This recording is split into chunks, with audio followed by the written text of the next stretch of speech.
Hey everybody, Chaz Marler from Pair of Dice Paradise here, joined once again by my occasional co-hostess Feebug. And it looks like you are as excited to be here today as I am, because today we have a very special episode of whatever this series where we open boxes of games that we get is called. Today's box is extra mega special because we have been waiting on this box since December 28th. So it's from the future? No, this one's from December 28th, 2016. And I will talk a little bit about what's in it that caused it to take so long to arrive and whether or not we think it was worth waiting for still. Of course, though, the very first thing we gotta do before we can see the games contained inside is we gotta open this puppy up. So we're gonna... I'll open it. Whoa! Hey, wait. You're gonna need me to plug that in for you. Okay. Perfect! That'll do just fine. Now, if your mother asks, I made you wear eye protection. So, like I said, we have been waiting for this box and its packing peanuts since December 28th of last year. I don't miss the packing peanuts. I like putting them on your face.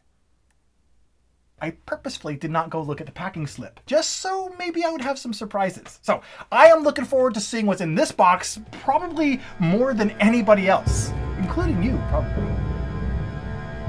First game. Oh, my goodness.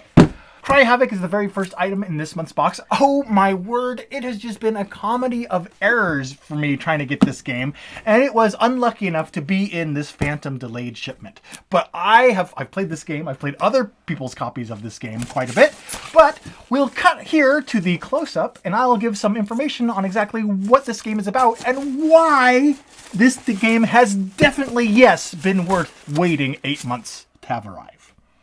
So here we go, finally, with Cry Havoc. Man, I have waited a long time for this game. Now, regular listeners will know that I have a soft spot in my heart for Risk, and I always will, but I am always looking for other games that will do what Risk does, only better, and Cry Havoc is definitely one of them that does. And this game has skill cards, tactic cards, event tokens, exploration tokens, Trog Nest tokens, and War Party tokens, and Battle tokens, HQ tokens, and structures, and more structure tokens, and artillery, and watchtowers, and control tokens, and oh boy. Not to mention the miniatures. Oh, this thing has a wonderful supply of minis.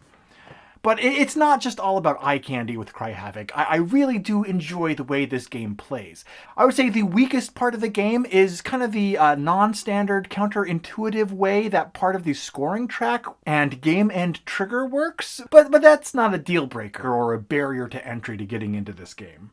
Oddly enough, there is an expansion for Cry Havoc, which is coming out within the next few months, and I was actually getting to the point where I was wondering if I was going to end up getting the expansion for Cry Havoc before I actually got the base game that it would go with. And I'm happy to say that my track record now still stands out. I have never gotten an expansion for a game that I don't actually own, because now, finally, I own a copy of Cry Havoc. Alright, so that's Cry Havoc.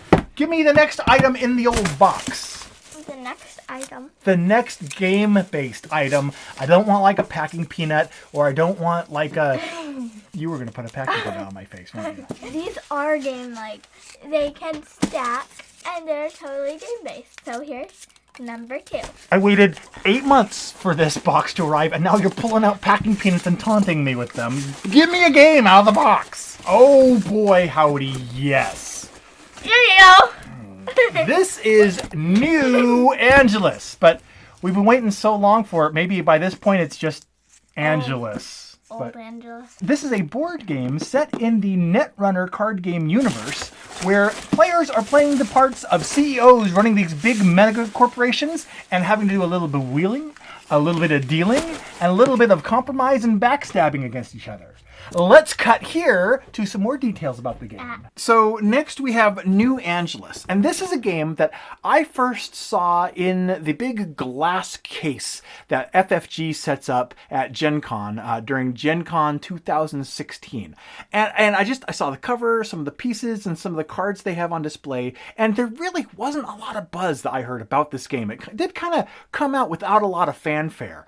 But something about this game really intrigues me from the research that I've done on it.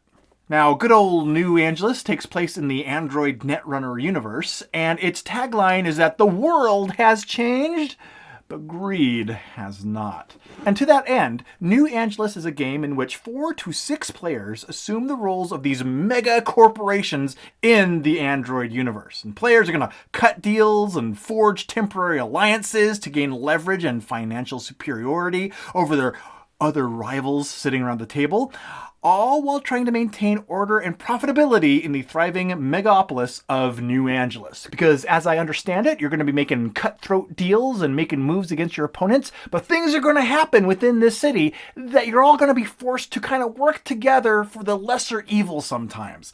So a game with a little bit of cunning and crafting and deal making and backstabbing and negotiation all adds up to a game that I am really looking forward to getting to the table.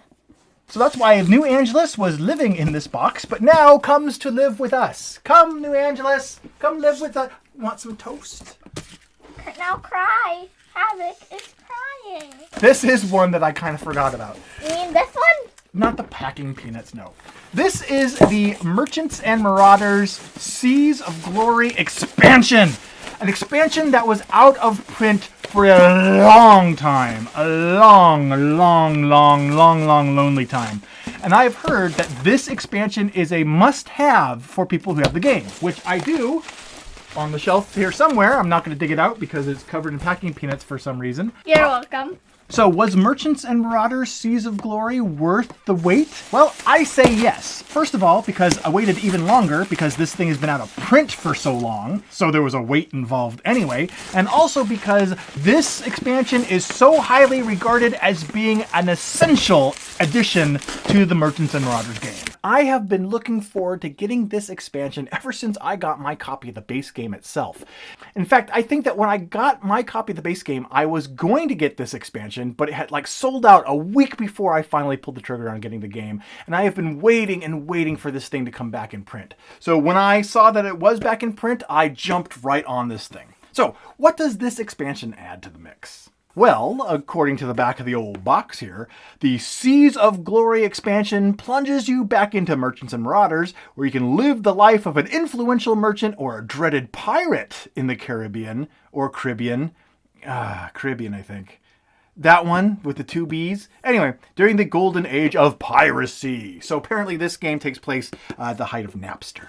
This hefty expansion offers a modular experience with the 11 new challenges that you can mix and match to constantly renew your search for glory at sea. And apparently it also introduces several new mechanisms, such as changing winds, smuggling options, and crew satisfaction levels you gotta manage, as well as 5 variants.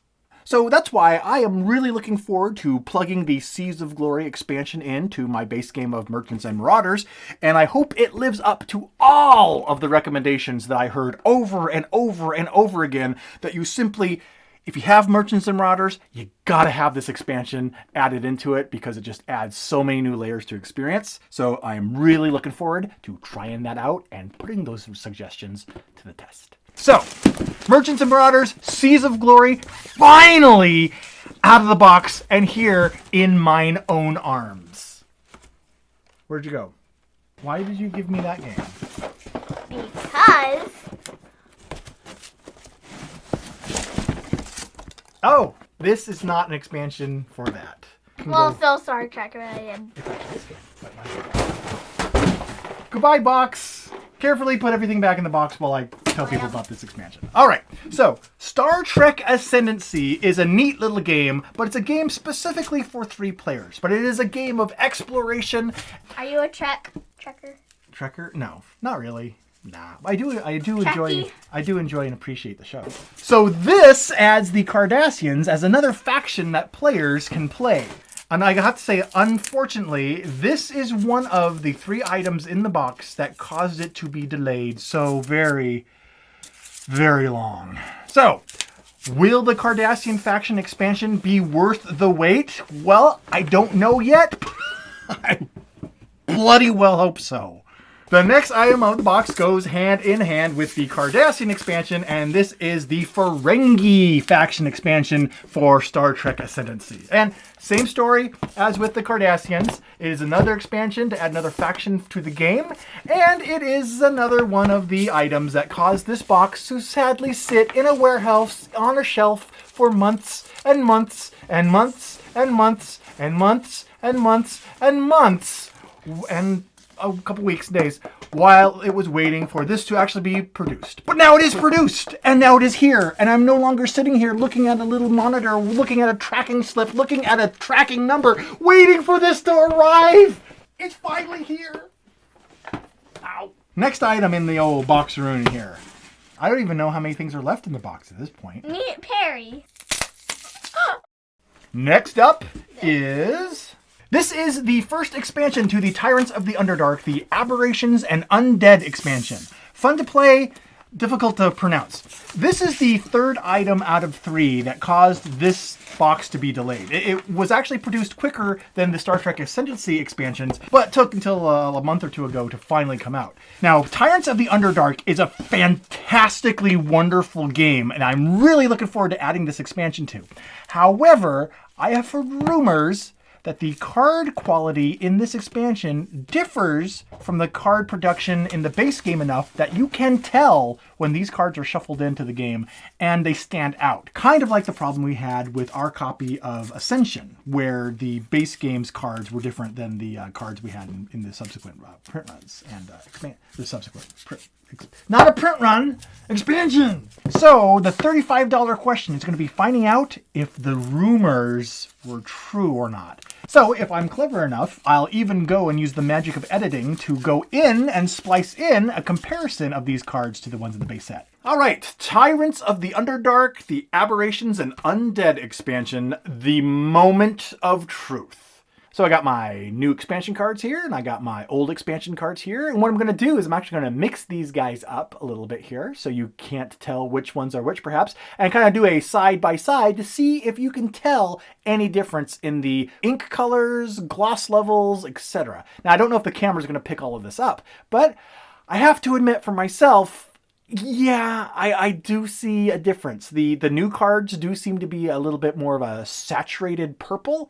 They definitely seem to have a little bit more of a gloss, but that might be just because they are brand new and haven't been used and shuffled yet. But yes, I do also have to admit that holding these cards in my hand, especially holding like 5 of them and feeling the weight and the flexibility of them, yes, the new cards do seem to be a little bit thicker and sturdier to the point where, yeah, you can tell a difference. Is it enough to prevent me from mixing these together and playing the game? Well, no, I don't think it's going to prevent me from playing. And if I sleeve the cards, it's definitely going to help. Though I've heard people say that even sleeving them, you can still tell a difference. But really, when it comes to Tyrants of the Underdark, the people I play with and myself enjoy this game so much. It is so high on the list of the games that we grab for on game night. We are probably not going to let this difference in card quality, even though, yes, I feel it is very noticeable, we're not going to let that stop us from playing. So, it is a pity, but it's not enough of a pity to keep us away from this game. So if I'm smart enough to have done that, you'll already know the answer, and I'll just put this aside while I wait to find out myself. All right, last item out of the box. The last item in the box, oh yes, is a card game called Kenjin. I found out about this game actually at BGG-Con last November. So what is Kenjin all about? Well, the friendly neighborhood marketing blurb on the back of the box tells us, guided by their thirst for power or their desire to instill lasting peace, the Grand Lords of feudal Japan engage in a merciless war. Good idea. Merciless war is definitely the quickest path to lasting peace. You are one of these lords and your borders are threatened. Can you read the plans of the enemy, direct your troops, and control the battlefield to lead your army to victory? Me, personally? Probably not. But the 1 to 3 other players that I will be playing with in this 30-minute game, using 52 army cards, 10 battlefield tiles, and 1 fancy full-color rulebook, will definitely find out who among us actually does. And that is Kenjin. So really, out of everything that's in the box, this makes a good last item because this is the item that I have probably been waiting for the longest, because this one I found out about at BGGCon 2016 and finally have a copy here ready to play. So that concludes this special edition of this episode where we're showing the games that have arrived and what's being added to our collection this time around and why. So what I want to know is if anyone else watching out there has also waited for any of these games to arrive. And if so, which ones have you been waiting on and how long did you wait for your copies of one of these things? Let me know in the comments below. And if you just have any general experience with these games, let me know what you think about them as well. In the meantime, I've been Chaz Marler, who, along with little V-Bug. And Ernie. And Ernie, the styrofoam martyr packing peanut. We want to say thanks for watching. We'll talk to you again soon. Goodbye, everyone.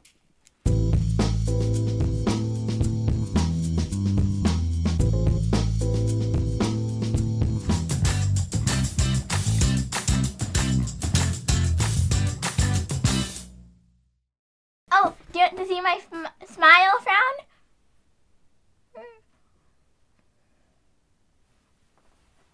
Ridiculously creepy, I know. Wait, I don't think I feel anymore. They're all just packing peanuts and it was all just Cry Havoc. I would like to use this opportunity to remind you that I am the one who decides what we eat for dinner. Squash with a side of asparagus. You don't like squash, and I know that for a fact. I would be willing to make the sacrifice just to punish you. I'm that committed to good parenting.